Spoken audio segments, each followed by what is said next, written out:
Hi, I'm Tom Jones, and welcome to another one of my free art lessons. I want to talk to you a little bit today about what we call static shapes and how we use them in painting. I'll give you an example of what static shapes are.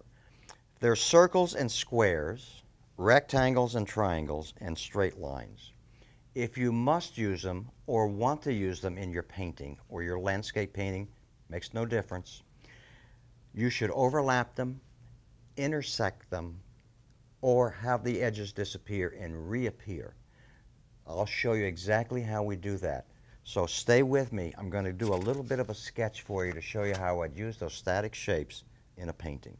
Let me give you an example. Let's suppose that we've got, in this case, a particular building, and I'll show you just the roof line of a building that, as you can see, is a triangle. Now that in itself is what we call a static shape. Here we have a triangle, here we have a dotted line. Okay, and now we've got a square at the bottom and a triangle up here. We've got straight lines down the side. How do we handle this? There's several ways. Number one, let's take and add another building off the side of this particular building, like so. So now we're breaking up an edge over here. So rather than just having this one shape, we've got several shapes. Let's take and add a little bit of a chimney to this side of the building up here, or the roof line. So now we have broken up this straight line.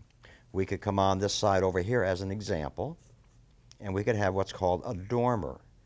And that's a little edge off the side over here where there's a window in the side. So we have a roof up here, the side here, and then a window on this side. So we've broken that up. Let's go ahead and put a window inside this triangle.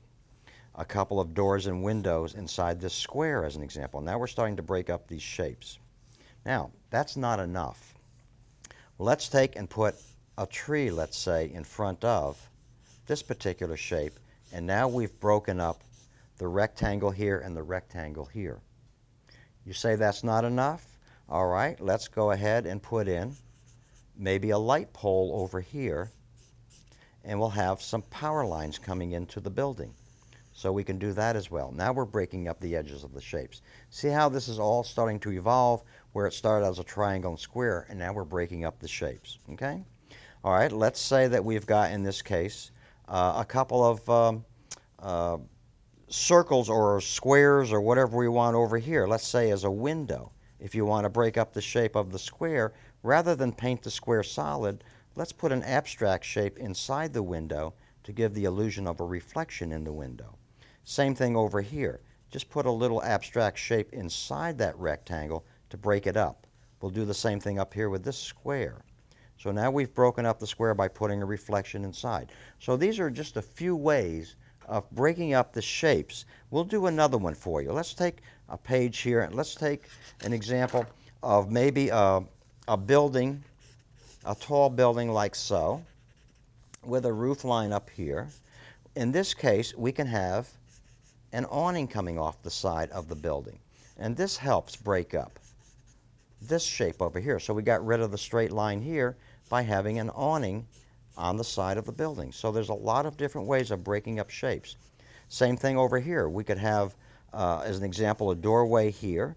Let's take and put a little bit different doorway. Have part of the doorway or the door open, let's say, on your building to break up shapes. Another way of breaking them up. All kinds of different ideas. Same thing here. Some power lines coming out. We could do it that way. Coming over to another building on this side over here. Here's another way of breaking it up. Let's put a sign over here. Let's have a sign on the side to break up this straight line. So now we've got a sign on the side of the building. That helps. So you can have all kinds of signs and so forth coming out here on the sides of buildings to break up these edges and so forth. So there's lots of ways of doing it. Let me show you another idea. Let's say that you've got a skyline in the background, okay? And you want to break up these long lines. The way to do it is to have part of the line eliminated and then reappear down here. So you'll come down, have a straight line, have part of the edge disappear, have a soft edge, and then come back to it. Another way, maybe if the buildings are in the distance, have the tops of the buildings muted, the edges muted and so forth. another way of breaking up edges. So there's all kinds of ways of breaking up these edges with power lines, with signs, with awnings, and so forth. I hope this helps you a little bit. Let's take one other lesson plan. Let's say you've got, in this case, a very crude looking boat, and it could be a tugboat, it makes no difference. And it could be one that has, let's say some of the buoys. You see these round buoys that are used out in the fishing boats and so forth. So let's say you've got some of these round buoys. Don't just show them side by side. Overlap the shape so that you break up the squirt circle. So now instead of having a perfect circle, you've overlapped it to break up that circle. You can even do a third one to help break it up even more. A more interesting shape this way than to have just a circle lined up like this. That's what you want to try to avoid. So we overlap the shapes. That's the whole idea when you're working with static shapes, is to overlap the shapes, intersect the shapes, have the shapes disappear and reappear, or the edges reappear and appear and reappear. Those are what you want to look for when you're doing your particular paintings. I would practice sketching these ideas and then apply it to your painting. You'll have a lot of good success with it, and you'll have a much nicer looking painting in the end where it won't have a lot of static shapes.